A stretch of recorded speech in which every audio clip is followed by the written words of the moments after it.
حضرت علی رضی اللہ تعالیٰ عنہ فرماتے ہیں، موت کو ہمیشہ یاد رکھو مگر موت کی آرزو کبھی نہ کرو۔ جن کا بھروسہ اللہ ہو ان کی منزل کامیابی ہے۔ اگر انسان کی نیت صاف ہو تو دل بدلنے لگتا ہے۔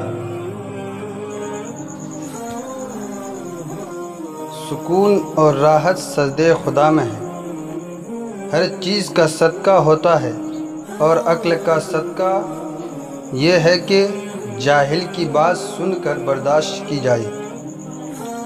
بہت سکون ہے اس میں جسے لوگ نماز کہتے ہیں۔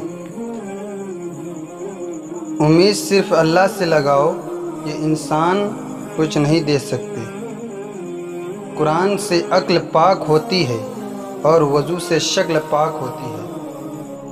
اے انسان، خالق سے دل لگاؤ، مخلوق تو وفا کے لائق نہیں۔